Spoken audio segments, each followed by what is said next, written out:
Rádio Rio de Janeiro, a emissora da Fraternidade, passa a apresentar Luz na Penumbra, programa que leva ao seu coração a mensagem da doutrina espírita.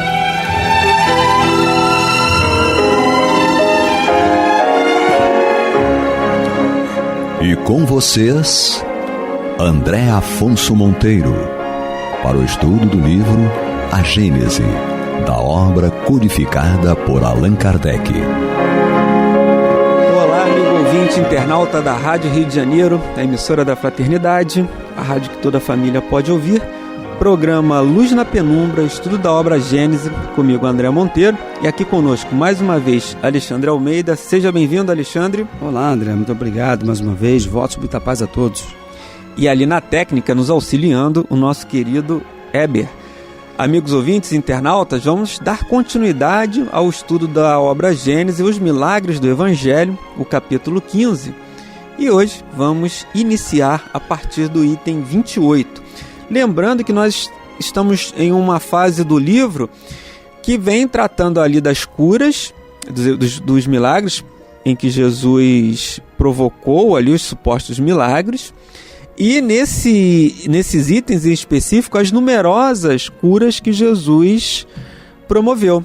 Kardec destaca essa passagem citando o Evangelho de Mateus, no capítulo 4, versículos 23 a 25, falando em que esse trecho do Evangelho nos traz que Jesus ia passando pelos locais, pela Galiléia, pela Judéia, pela Síria, ia promovendo curas e arregimentando uma série de seguidores por conta dos seus feitos. E aqui no item 28, Kardec, comentando essa passagem, ele diz o seguinte: é também pelo bem que faz que o Espiritismo prova sua missão providencial. Ele cura os males físicos, mas cura, sobretudo, as doenças morais. E esses são os maiores prodígios pelos quais ele se afirma. Seus adeptos mais sinceros não são os que foram impressionados pela visão de fenômenos extraordinários, mas os que tiveram seu espírito tocado pela consolação, os que são libertados da tortura da dúvida, aqueles a quem, nas aflições, ele levantou o ânimo, os que auriram forças na certeza do futuro que ele veio lhes trazer no conhecimento do seu ser espiritual e do seu destino. Eis aqueles que a fé é inabalável porque eles sentem e compreendem. Olha que interessante, Alexandre. Sentem e compreendem. Importante é ressaltar aqui a relevância do estudo. Nós espíritas temos um trabalho direcionado às curas, é um trabalho assistencial relevante, mas é importante destacarmos que todas essas atividades, elas têm um fundamento teórico, elas têm um embasamento técnico, científico, que vão qualificar o trabalhador espírita, seja nas atividades realizadas no seu expediente dentro da casa ou até mesmo fora dele. Então, quando Kardec ressalta, e você coloca muito bem a questão de sentem e compreendem, é porque é sempre muito mais prazeroso, mais fácil e produtivo, a realização de uma tarefa quando você compreende o que está fazendo, por que está fazendo, como deve ser feito, em que momento pode ser feito, em que momento não deve ser feito. Então essa predisposição do espírita, como agora nesse momento, ouvindo esse estudo conosco, estudando conosco, é de extrema importância. Sim. Eu vou pedir permissão a você para dar um exemplo. Um companheiro, certa feita, ele ingressou nas tarefas do Leon Denis, e aí ele disse assim: Alexandre, eu estava tão ansioso, ingressei num grupo que faz um trabalho aos assistidos, aos moradores de rua, e eu estava muito empolgado. Mas aí o companheiro que me permitiu participar daquele primeiro trabalho em campo, me orientou: olha, você observe, você vai fazer o curso para você ver quais são os procedimentos. Mas eu estava tão impregnado de boa vontade e da empolgação que invigilantemente, quando os companheiros se afastaram para ir naquela esquina da ponta do quarteirão, o outro grupo foi na outra, eu vi um irmão deitado na esquina e ele estava só, eu falei, bom, ele narrando, só tem um. Eu estava ali tomando conta das coisas, me deslocar mais ou menos uns 20, 30 metros, não tem problema nenhum chegar ali e fazer a minha doação. Quando eu cheguei, me aproximei com a voz branda, meu irmão, boa noite. Ele deu um salto, ele estava embaixo de umas caixas de papelão e já veio com um caco de vidro da minha direção. Companheiros que avistaram aquela situação vieram, ele reconheceu. Quando acalmaram tudo, o companheiro falou assim, você viu a importância do treinamento, do preparo? Aí ele falou, depois eu fui compreender com o treinamento na casa que eu precisava de uma série de informações. Não bastava eu estar ali para entregar aquela quentinha. Depois eu aprendi que o companheiro que dorme na rua, ele está sempre sobressaltado, se sentindo sempre ameaçado, que as abordagens à noite de outros grupos geralmente representam uma ameaça. Então, quando ele reagiu daquela forma comigo, ele não imaginava quem era, quem fosse. Então, você vê que uma atividade social, entregar uma quentinha na rua, você precisa de um mínimo de preparo, de treinamento, técnica de abordagem e etc. para você fazer aquilo de uma forma segura. Imagine as questões que dizem respeito à parte espiritual, à questão científica, já que a doutrina tem, né, o seu braço científico, compreendermos questões de perispírito, aplicação de paz. Então, quando Kardec coloca que essa fé inabalável, né, ela é pertinente àqueles que sentem e compreendem, ele está ressaltando justamente aquele mandamento que ele colocou. Olha, o amor, agora vamos ter aqui o conhecimento, vamos instruirmos uns aos outros, de modo que nós possamos trabalhar aquela dinâmica de Jesus que você ressaltou no programa anterior. É um exemplo disso. Ele também tinha técnica. Ele tinha um momento em que ele curava, em que ele observava. Nós vamos ver em itens futuros, os ouvintes e os internautas vão acompanhar, tem uma passagem de uma cura dele que ele diz assim, vocês ficam aqui. Levou só os pais da jovem em questão que ele ia visitar e alguns discípulos. Por quê? Ele viu que ali tinha uma razão. Provavelmente o fenômeno que iria se operar, né, naquele momento ia precisar de médios com determinadas características, pessoas que iam doar determinados fluidos, ou seja, nós não podemos, na casa espírita, pensar diferente. Termos esse sentimento, mas acima de tudo, estarmos predispostos ao conhecimento, a absorver essas informações que serão muito úteis, não só para quem está trabalhando, mas também para os assistidos. Muito bem. Essa questão, Alexandre, que Kardec nos traz aqui a reflexão, é a importância, ele fala aqui claramente, né? A importância que o Espiritismo, aí ele fazendo uma analogia com o Espiritismo das curas de Jesus, lembrando sempre que Jesus é o governador planetário, espiritual, segundo a obra A Caminho da Luz, de Emmanuel, pela psicografia de Francisco Cândido Xavier. Ele é o arquiteto divino, ele recebe poderes, Deus concede-lhe os poderes, outorga-lhe poder para que ele possa construir materialmente, elaborar as formas de vida do nosso planeta, a nossa forma do corpo físico, assessorado, secundado pelos benfeitores, pelos espíritos também especializados nesta missão. Mas ele é assim que ele chama, né? O arquiteto divino, o divino escultor.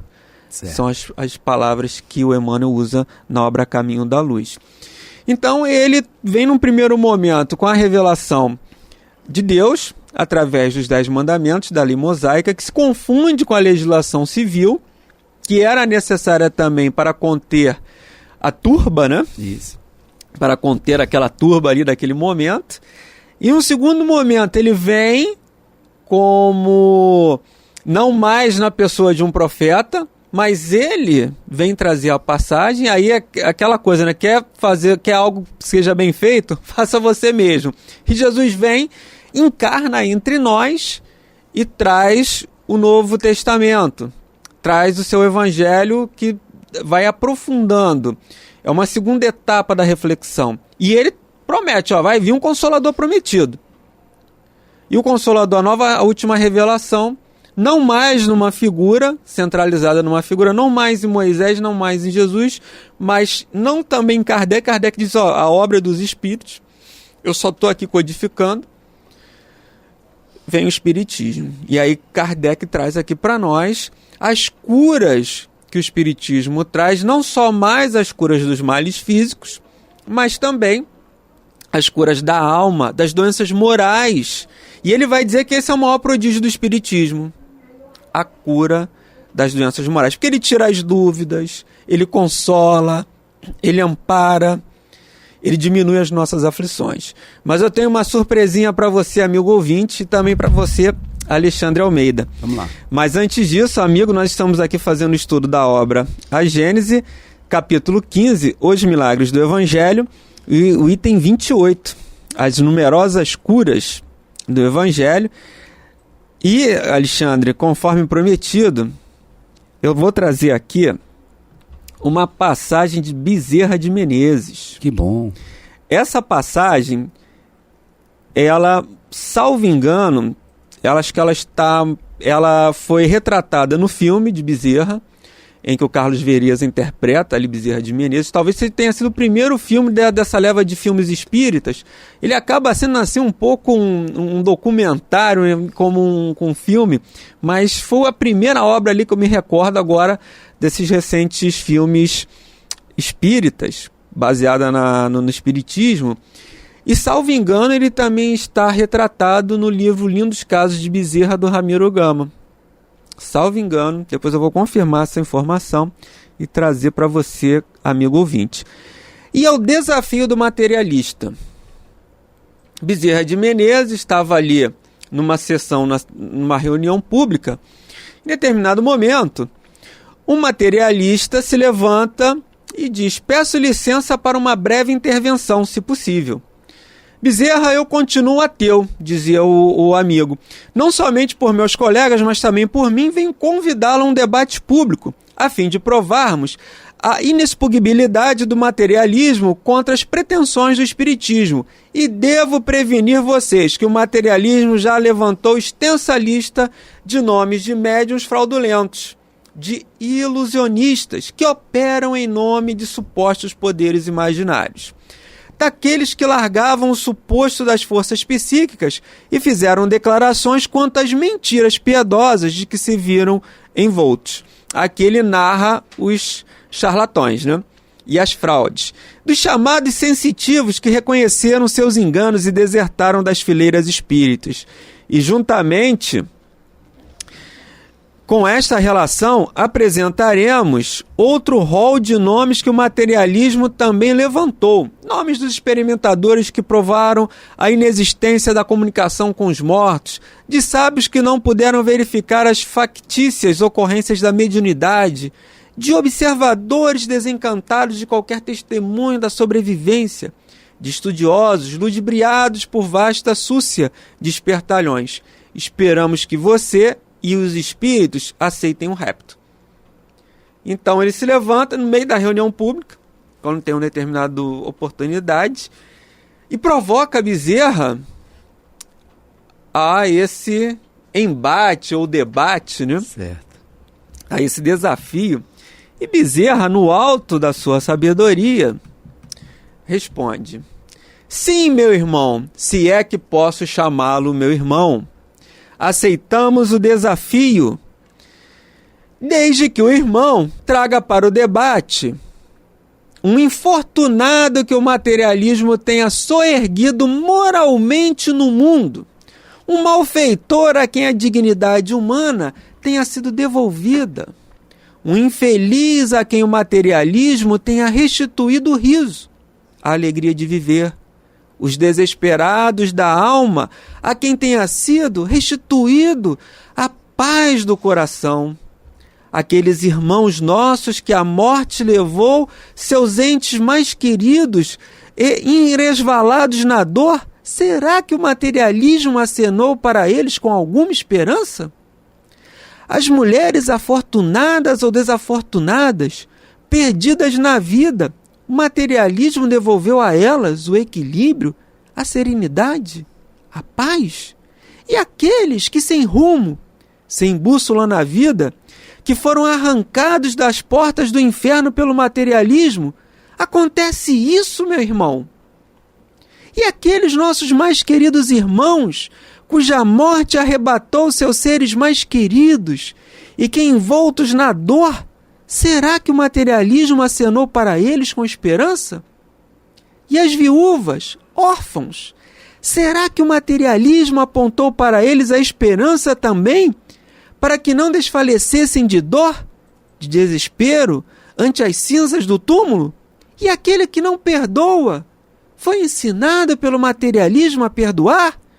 E os nossos semelhantes que vieram do berço cego, mudos, paralíticos, deformados, estudamos isso nos itens anteriores, né? Verdade. Cego de nascença? Será que o materialismo ensinou a eles a serenidade, a resignação para que enfrentassem com paciência, com compreensão, com justiça, o quinhão de lágrimas a que a vida lhes reservou? Ah, amigo, se você conhecesse a lei de causa e efeito, a lei de reencarnação. E eu lhe pergunto ainda, o suicida, aquele que tem essa ideia fixa na mente, o materialismo teria tirado de sua cabeça que este ato é considerado o crime mais afrontoso ao Criador? Estamos no Setembro Amarelo, né? Aliás, passamos pelo Setembro Amarelo. Estamos agora no outubro. Setembro tratado a questão do suicídio. E aí continua Bezerra, o materialismo vai-se. O materialismo não preenche a existência. O que fica é um vazio existencial. O que fica é um vazio espiritual. Traga-me, irmão, um só ser desventurado que o materialismo tinha tirado do cipó de sofrimentos neste planeta de expiação, e nós, espíritas, aceitaremos o rapto. E o companheiro senta-se e a vida continua. E olha que passagem rica. Se o amigo ouvinte internauta quiser pesquisar, há um vídeo, há um trecho do livro no YouTube, do livro não, um trecho do filme que narra essa cena. Tem uns 9 ou 11 minutos, alguma coisa assim, salvo engano, que reproduz essa cena. Só joga lá, o Rapto Desafio, procurar Bezerra de Menezes e o Rapto com Materialista, que ele vai achar no YouTube esse vídeo. Ilustra muito bem o que nós acabamos de ler, né? Sim. Ilustra muito bem essa passagem. Ou seja, a proposta do Espiritismo de não só promover a cura física, mas sobretudo de trabalhar as questões morais, que é essa proposta que Jesus coloca para todos nós. Porque senão seria a existência por si só. E, na verdade, a vida é espiritual. Não é esta passagem aqui. Então, esta passagem nós vamos trabalhar questões que já ocorreram em outras existências e estamos potencialmente trabalhando as futuras. Mas a vida é uma só, espiritualmente falando. Sim. Então, essa é a proposta de Jesus. Quando ele fala vida em abundância, porque nós ainda vivemos o terra a terra.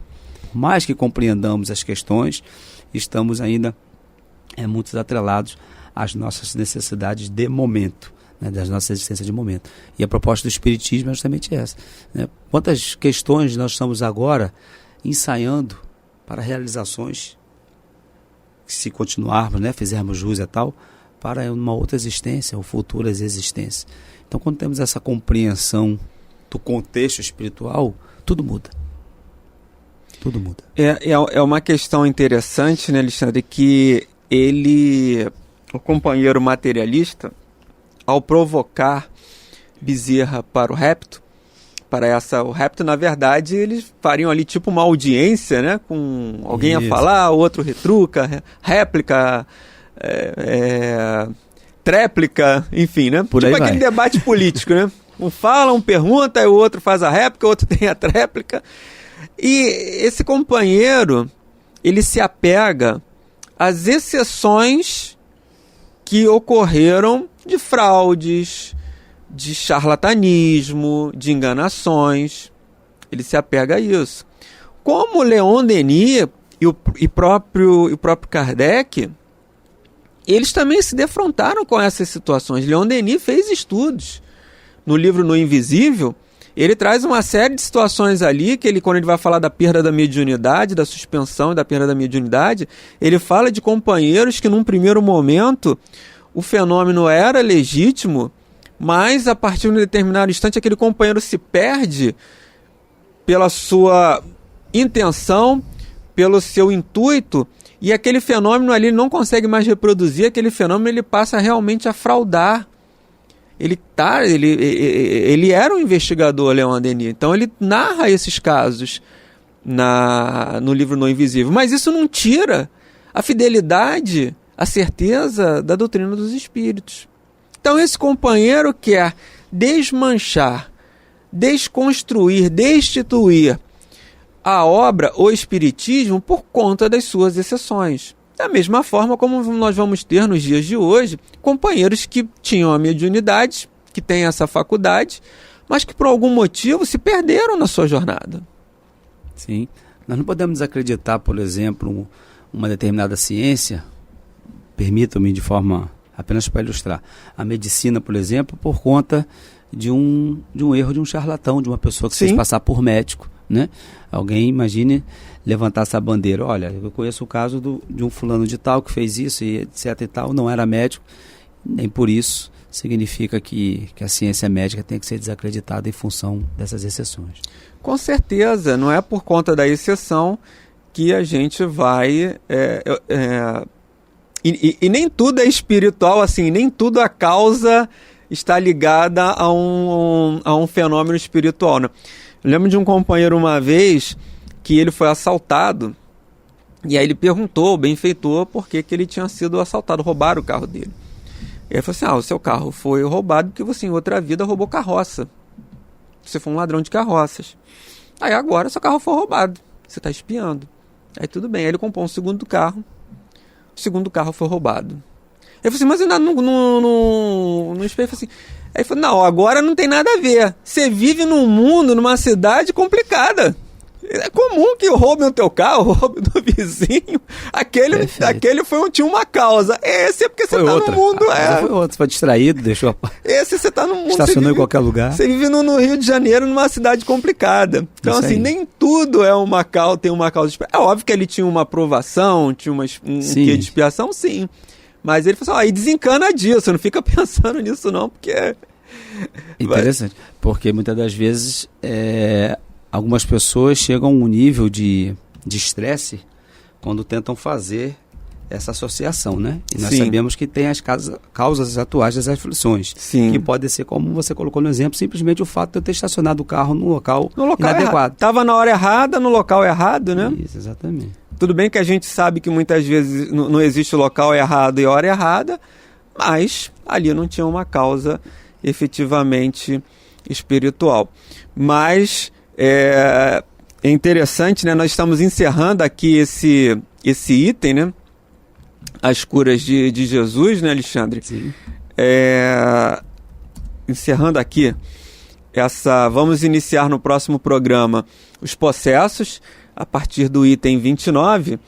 E, Alexandre, eu queria te agradecer aí mais uma vez por estar aqui conosco e que a gente possa continuar trazendo aos nossos ouvintes um pouquinho de esperança com esse estudo. Eu que agradeço, lembrando a todos que estou aqui na condição de aprendiz e com muita alegria espero ter oportunidades futuras de continuarmos o nosso estudo. Votos e muita paz. Muita paz, meus amigos. Até a próxima semana, se Deus quiser.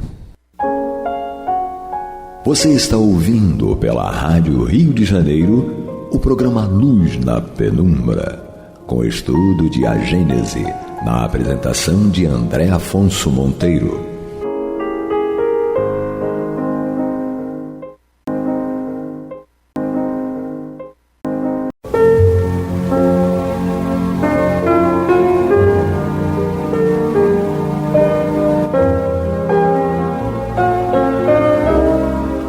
Rádio Rio de Janeiro está levando ao seu lar e ao seu coração a mensagem consoladora da doutrina espírita, através do programa Luz na Penumbra.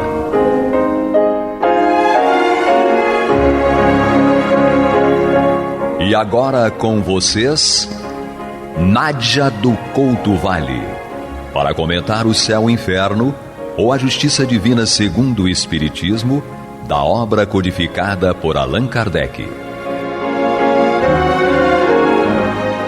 Queridos amigas, amigos, internautas e ouvintes, que a paz de Jesus permaneça conosco hoje e sempre. Continuamos o estudo desta obra, O Céu e o Inferno, ou a Justiça Divina segundo o Espiritismo, hoje iniciando o 3º capítulo da segunda parte, um capítulo no qual o nosso querido codificador Allan Kardec nos apresenta a trajetória e todas as circunstâncias em torno desse acontecimento, a trajetória de espíritos em condições medianas. Nós terminamos o 2º capítulo estudando a trajetória dos espíritos classificados por Kardec como felizes. E hoje nós começamos a estudar a trajetória dos espíritos em condições medianas. Então, nós às vezes ouvimos assim: ele é muito honesto. Ou, mas ela é honesta demais. A rigor, o que a gramática nos ensina sobre os graus dos adjetivos, a moral nem sempre pode acompanhar. Existe mais ou menos uma virtude?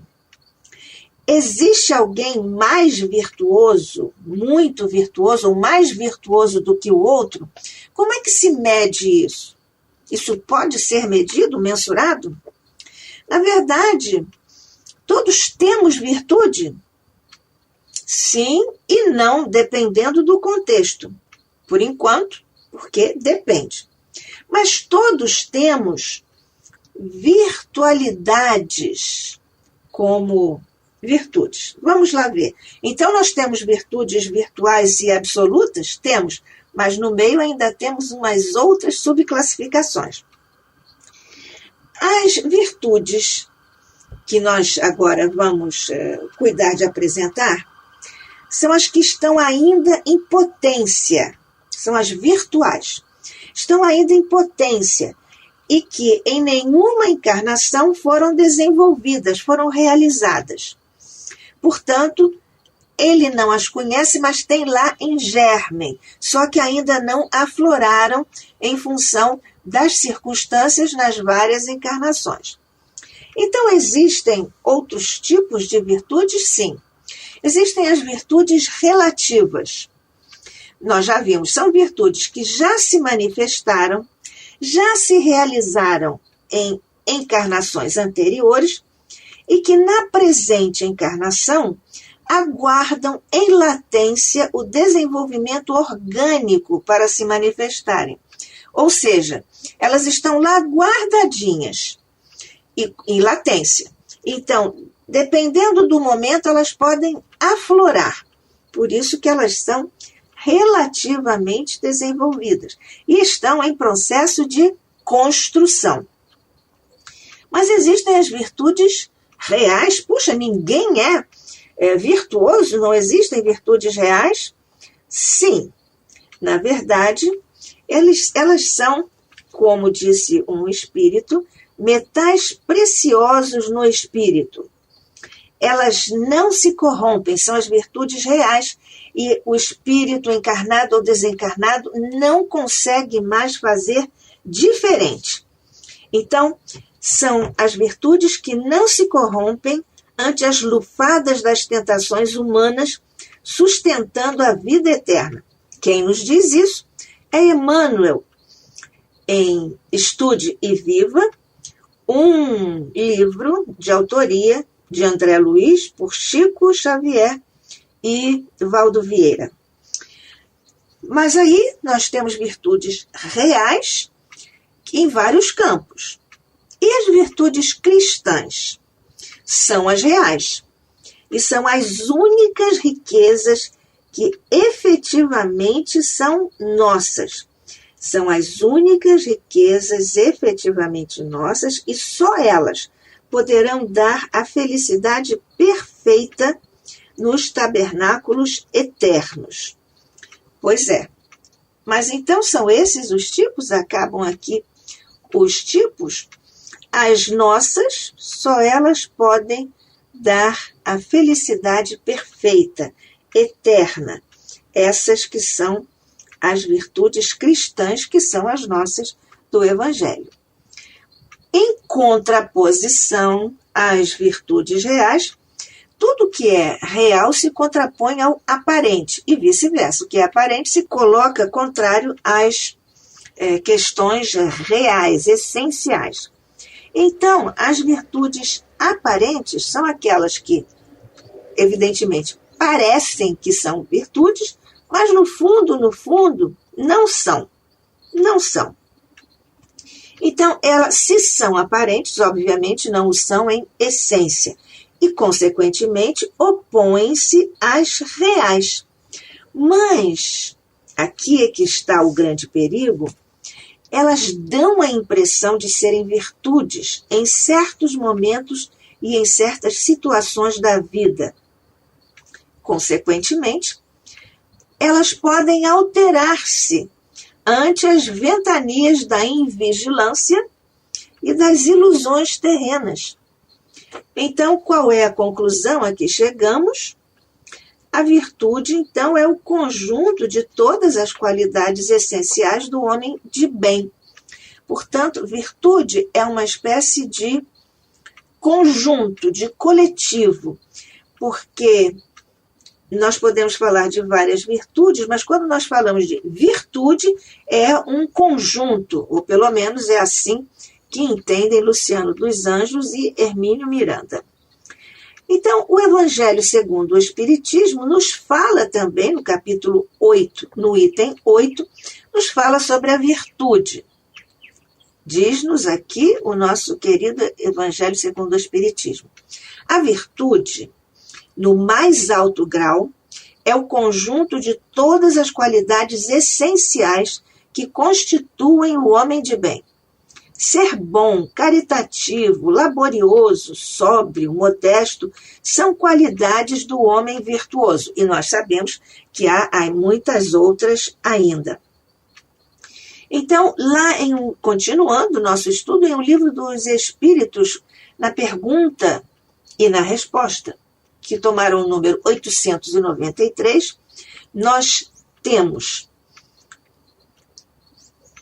toda virtude tem seu mérito próprio, porque todos indicam progresso na senda do bem.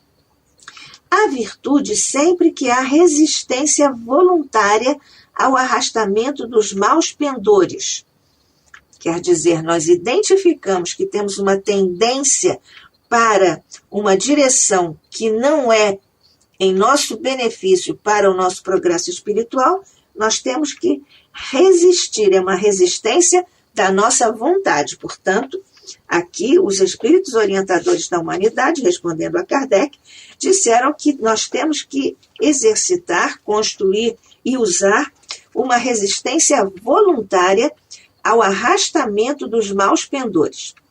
A sublimidade da virtude, continuam os espíritos orientadores da humanidade respondendo a Kardec, a sublimidade da virtude, porém, está no sacrifício do interesse pessoal pelo bem do próximo, sem pensamento oculto. A mais meritória é a que assenta na mais desinteressada caridade. Nós sabemos que os espíritos frequentemente dizem que o que mais agrada a Deus é nós praticarmos o bem sem nenhum interesse, portanto, desinteressadamente. Mas então, e que se poderia pensar de um homem que dissesse: teria eu sido honesto? Confesso sem corar que faltei a muitos deveres. Nós vemos aqui a coragem do ser. Você teria coragem de fazer essa declaração a respeito de si mesmo? Ou eu, ou qualquer um de nós, É bem difícil. E aqui, sobre essa honestidade, já está uma prova. Ser honesto é dizer a verdade a respeito de si mesmo e de outro. Confesso sem corar que faltei a alguns deveres. Quem não faltou, né? Ou quem não está faltando. Pois vamos então conhecer ou reencontrar pelo menos um desses homens. Trata-se de Joseph Bré, o espírito com o qual nosso querido codificador Allan Kardec inaugura este terceiro capítulo de O Céu e o Inferno, a Justiça Divina segundo o Espiritismo, um capítulo no qual ele trata, e nós vamos acompanhando e estudando com ele, o espírito, a trajetória de Joseph Bré, um espírito que desencarnou em 1840, foi evocado em Bordeaux por sua neta 22 anos depois de sua desencarnação. Portanto, ele foi evocado em 1862. Nessa comunicação, ele informa que sofre, mas não segundo o entendimento que se tem no mundo material. Ele diz: é o desgosto de não ter melhor aproveitado o tempo aí na Terra. Bem, aproveitar o tempo da encarnação e na encarnação. Portanto, quando nós encarnamos, nós temos a designação de uma duração dessa experiência encarnatória. Nós sabemos do tempo, precisamos valorizá-lo ao máximo. Portanto, nós precisamos aproveitar o tempo fazendo coisas edificantes para nós e para os outros. Porque tudo tem consequências. E também isto tem consequências no plano espiritual. Ou seja, se o espírito aproveitou ou se não aproveitou o tempo ao longo da encarnação. Aí, se ele não aproveitou, ele se arrepende e aí ele identifica as lacunas que não foram preenchidas pelo aproveitamento do tempo. Claro que nós já até falamos sobre as consequências no plano espiritual. Se o espírito aproveitou ou não aproveitou bem, e aí vem o arrependimento. E aí nós temos a percepção, a compreensão das lacunas não preenchidas pelo aproveitamento do tempo. A neta ficou muito surpresa e perguntou ao avô, à mesa mediúnica: como? Não vivestes sempre honestamente? E ele responde: sim, no juízo dos homens. Mas há um abismo entre a honestidade perante os homens e a honestidade perante Deus. Então, que juízo, que percepção, que concepção dos homens nós levamos quando desencarnamos, mas isso tudo, juízo, percepção, concepção, avaliação dos homens, isso tudo pode se alterar com o nosso progresso moral. É, portanto, a justiça através do tempo que vai se realizando em nós. E o que satisfaz os homens, o que atende os seus requisitos, na verdade também nem sempre se coaduna, corresponde ao que satisfaz e atende a Deus. Às vezes até são antagônicos esses campos de juízo, de valoração. Porque tudo está na escala de valores nossa, como espíritos imortais, encarnados e desencarnados.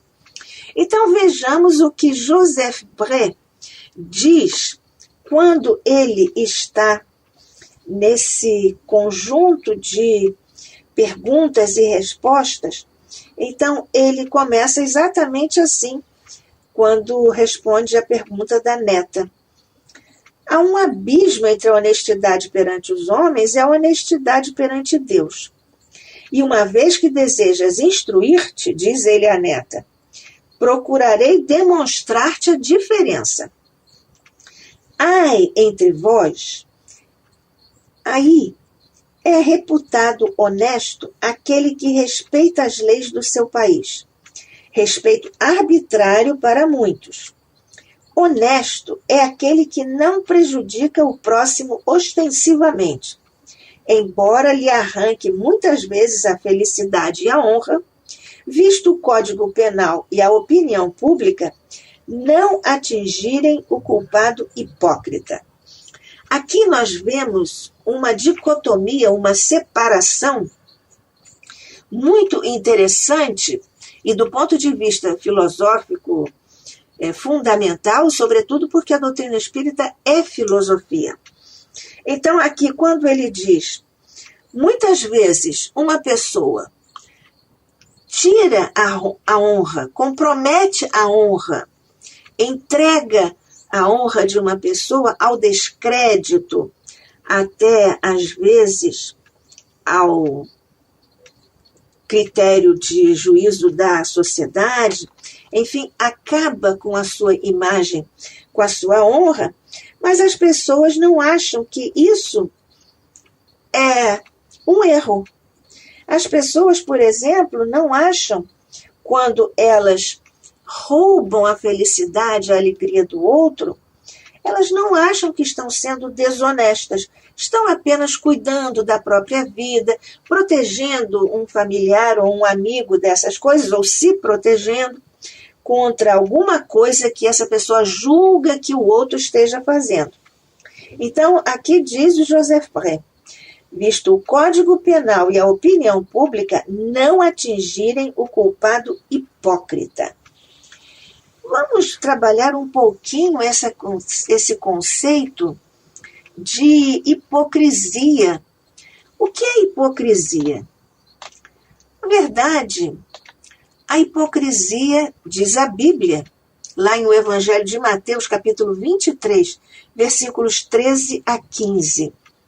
Mas ai de vós, escribas e fariseus hipócritas, pois que fechais aos homens o reino dos céus, e nem vós entrais, nem deixais entrar aos que estão entrando.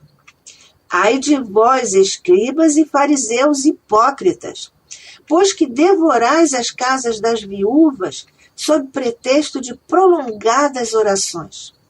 Por isso sofrereis mais rigoroso juízo. Ai de vós, escribas e fariseus hipócritas, pois que percorreis o mar e a terra para fazer um prosélito, e depois de o terdes feito, o fazeis filho do inferno 2 vezes mais do que vós. Nós aqui já dissemos que está em Mateus, capítulo 23, versículos 13 a 15.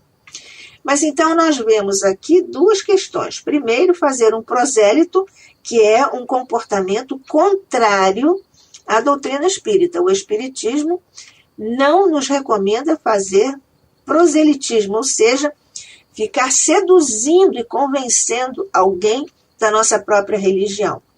E o conceito, claro, também se estende a todos os outros pontos, a todas as nossas outras ideias. Então, a hipocrisia que nós estamos vendo aqui, porque Jesus já disse, é quando existe uma situação, você até pode também não estar nela, mas você critica o outro.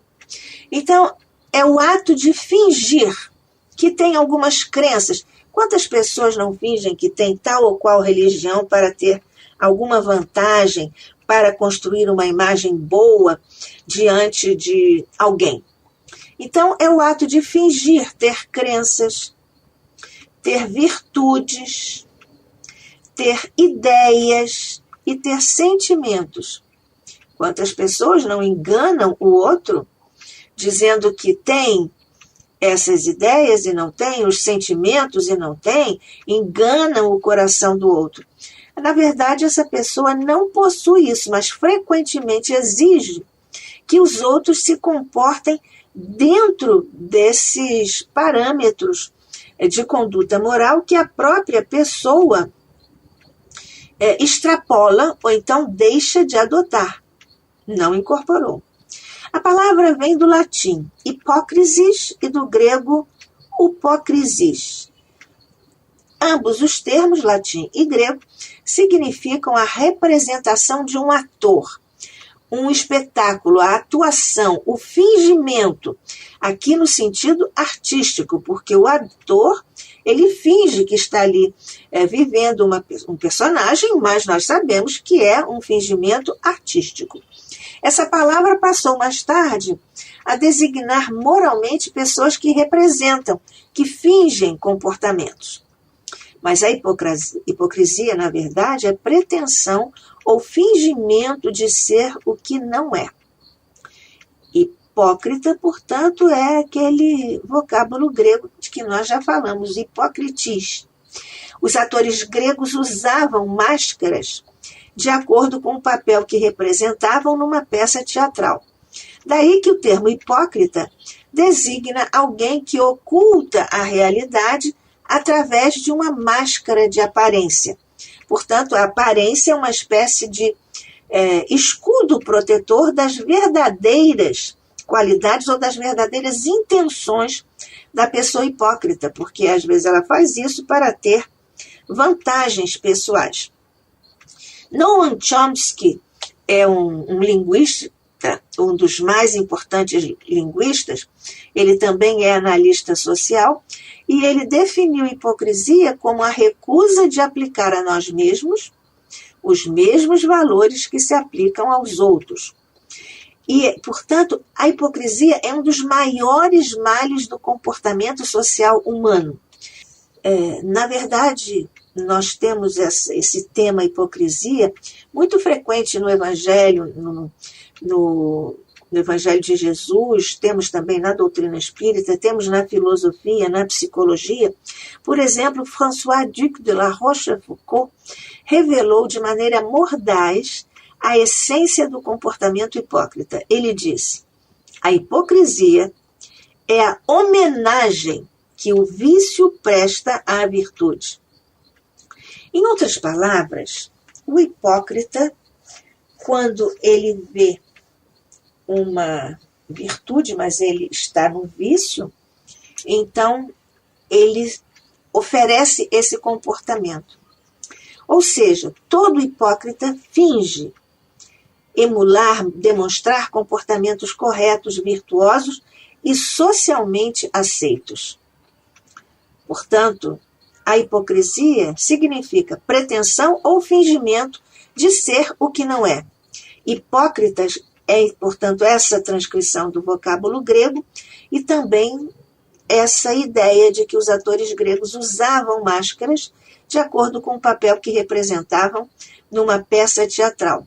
É daí que o termo hipócrita, então, designa alguém que oculta a realidade atrás de uma máscara de aparência. E nós sabemos que a solução para isso, claro, é seguir Jesus, lembrando a maiêutica socrática, o método de Sócrates para descobrirmos a verdade e a nossa verdade. E, portanto, nós estamos também nesse exercício de autoeducação espiritual.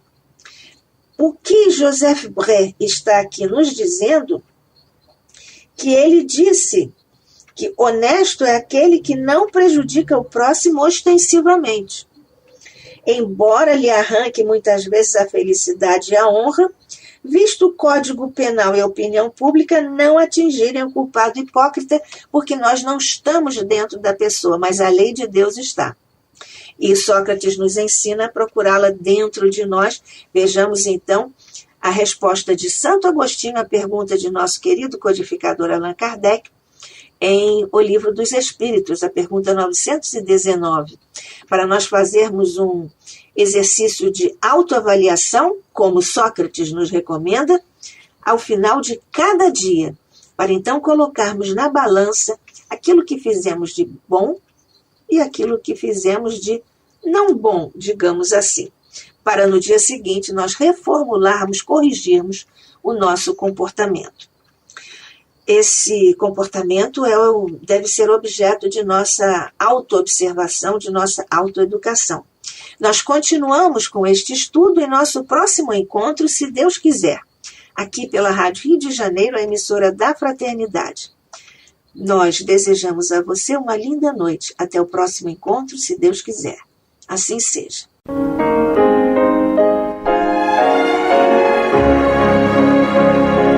E vamos ouvir agora a prece de encerramento de nosso programa, na voz de Geraldo de Aquino. Jesus, dá-nos coragem para a luta, piedade para os insultos e misericórdia para as injustiças e ingratidões.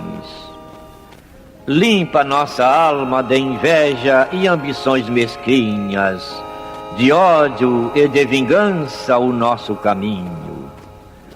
E que dentro em pouco, ao recolher-nos de novo ao calor do nosso leito, para que o sono nos dê a paz e o esquecimento das tristezas humanas, possamos sentir, Senhor, no mais íntimo de nosso ser, a doçura indefinível do Teu amor e a grandeza incomparável da Tua divina presença. Que assim seja.